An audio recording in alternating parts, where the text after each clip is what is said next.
Polín. Historias, personajes, lugares.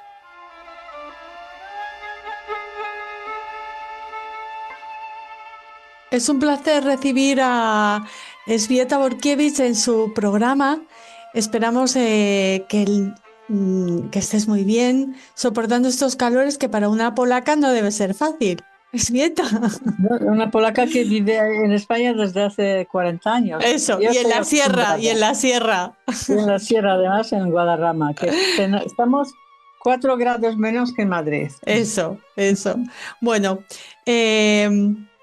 Bueno, tengo que saludar primero. Buenos sí, días, por buenas supuesto. tardes y buenas noches. Tu saludo universal. Un saludo que siempre precede a una historia interesante. En este caso, hablamos de una trágica efeméride, Elżbieta. Sí, empezamos de manera tan alegre, pero hoy vamos a hablar de un hecho trágico que ocurrió en Polonia el 4 de julio del año 1946. O sea, apenas un año después de terminada la guerra. Vamos a hablar de la ciudad de Kielce, que está situada, es una ciudad de tamaño medio, situada entre Varsovia y Cracovia, que pasó tristemente a la historia como el lugar del mayor pogromo judío en Polonia después de la guerra, cuando ya no había alemanes ni nazis, y pasó tristemente a la historia como el pogromo de Kielce. Este pogromo empezó en el edificio de la calle Plante número 7, que es importante este nombre, porque ahí estaba situada la sede del Comité Judío y también era un lugar provisional para muchos judíos que estaban de paso, que no tenían nada, que no les quedaba nada en Polonia, o por ejemplo eran judíos de la parte que se convirtió en Ucrania después de la guerra, ¿no? Y entonces cuando se desencadenó una olada de violencia, de repente un rumor sobre un asesinato ritual de los niños. Eso nos puede parecer como una historia de la Edad Media, pero por desgracia no lo era, ¿no? Vamos a empezar. La historia era que un niño de 8 años, un niño polaco, no volvió a casa y su padre denunció su desaparición a la policía. Pero el muchacho volvió 3 días después a casa.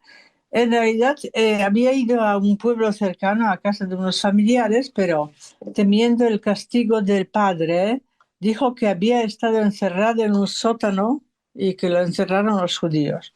Y claramente el niño conocía la leyenda de asesinatos de niños que se contaba en los pueblos sobre secuestros de niños cristianos para usar su sangre para hacer matzá, ¿no? Por ejemplo.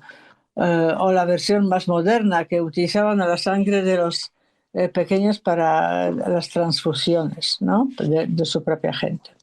Así que el 4 de julio el padre con el niño se dirigieron a la policía para denunciar este hecho.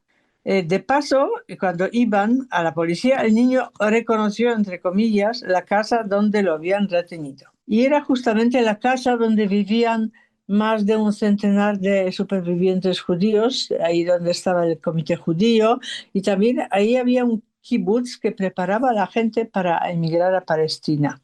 Y además, cosa curiosa, que este edificio nunca ha tenido sótano. El niño había contado que le tenían retenido en un sótano. Así que ahí se dirigió una patrulla de la policía y ya por el camino los policías iban comentando que iban a buscar a niños cristianos asesinados por los judíos.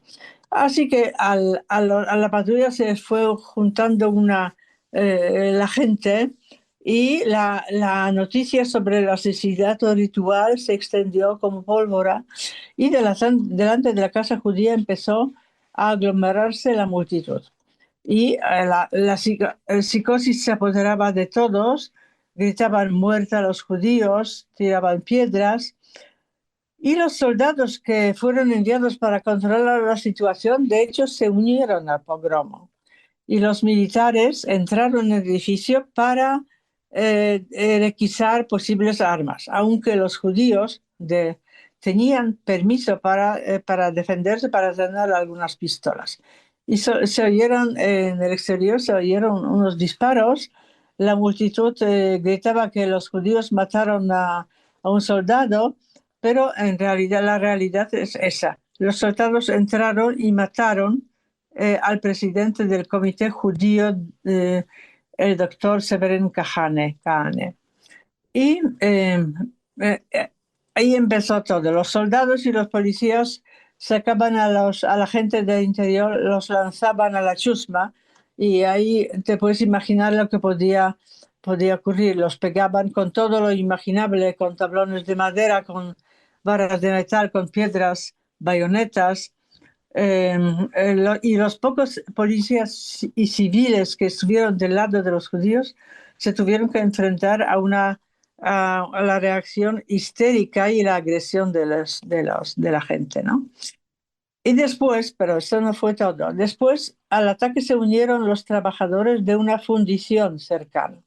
Alguien gritó: vosotros trabajando aquí mientras asesinan a vuestros hijos. Y entonces varios cientos de personas armadas con varas de metal, de hierro, y con todo lo imaginable, se dirigieron al lugar a la casa judía, ¿no? Delante de la casa judía. Y empezó la segunda fase del pogromo, la más sangrienta.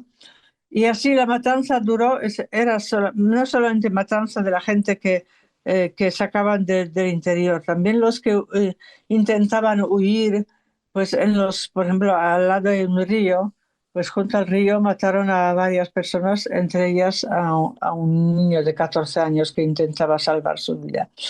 Y la matanza duró 7 horas, 7 largas horas, y por la tarde llegó por fin un destacamento militar y ayudó y evacuó a los judíos que quedaban con vida. Pero la masacre no terminó ahí, porque hubo asesinatos y saqueos de casas judías, y también la multitud hostil se concentró delante del hospital donde habían ingresado a los heridos. Y hubo también ataques y asesinatos en los trenes, por ejemplo, que pasaban por Kielce, ¿no? Durante este pogromo murieron 40 judíos y 2 no judíos que se pusieron del lado de los judíos, fueron asesinados igualmente. También hubo 40 heridos entre los habitantes de la casa. Y el pogromo de Kielce causó pánico entre los judíos polacos, y lo que a su vez causó una gran oleada de inmigración. 100.000 personas emigraron en aquella época de Polonia, 100.000 judíos. El pogromo, aparte de poner en evidencia la ineptitud de las autoridades dentro del país, fue muy comentado fuera de Polonia, ¿no? Y el 8 de julio, pocos días después, se celebró un entierro, manifestación, con la participación de las autoridades, de comités judíos, ejército, organizaciones sociales y habitantes de la ciudad. Y al día siguiente empezó el proceso judicial contra los culpables. Al día siguiente. Y 9 personas fueron condenadas a muerte. Dicen que no estaba nada probado de que hubieran sido ellos los principales involucrados en la matanza. Algunos eran simplemente chivos expiatorios. Y hubo después más juicios en los que condenaron a prisión a algunas decenas de participantes de la masacre. Por supuesto, el pogromo tenía también sus culpables políticos. Las autoridades acusaban a la resistencia anticomunista. La resistencia clandestina anticomunista, la oposición, decían que era una provocación comunista. Y también había otras teorías más descabelladas que afirmaban que el pogromo fue provocado por los sionistas para acelerar la emigración de judíos de Polonia. Y la investigación terminó, pero de hecho nunca se supo a ciencia cierta quién era el principal provocador y el principal culpable de lo que ocurrió. Pero por desgracia no fue un caso puntual o aislado, porque la hostilidad hacia los judíos supervivientes que volvían de la Unión Soviética y que intentaban recuperar sus propiedades, sus casas que ya estaban ocupadas, pues era evidente la hostilidad. Luego el mito de la comunismo, pues estaba más vivo que nunca. Y también vivían todavía las acusaciones medievales de los ritos judíos en los que se usaba la sangre de los niños cristianos, ¿no? Así que el mecanismo igual desencadenó un poco antes el pogromo de Cracovia en agosto del año 1945 y otros pogromos menos sangrientos, pero claramente antisemitas, ¿no? Ataques en los trenes a las personas de aspecto judío, por ejemplo, miraban las personas que tienen ojos oscuros, cabellos negros, narices prominentes, todos son pues eran objetos de ataques, ¿no?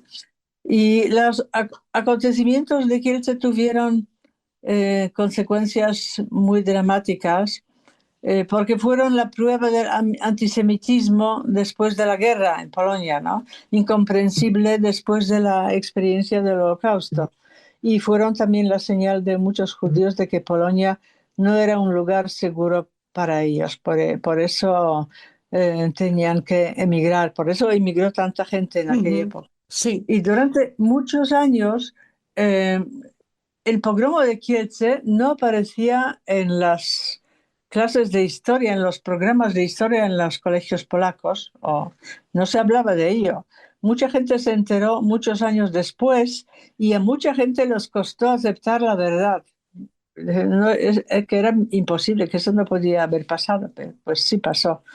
Todas estas informaciones eran manipuladas por los gobiernos prosoviéticos durante tantos años en Polonia, ¿no?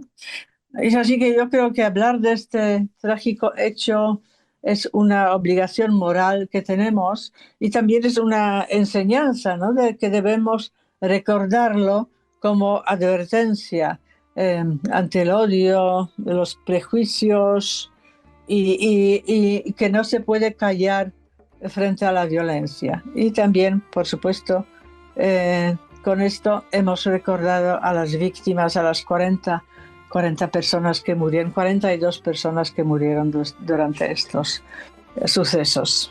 Horrible porque, como habías comentado, eran personas que habían sobrevivido a los campos y que volvieron a encontrarse con el monstruo del antisemitismo, en lo que creían que volvía a ser su país y su hogar, ¿no?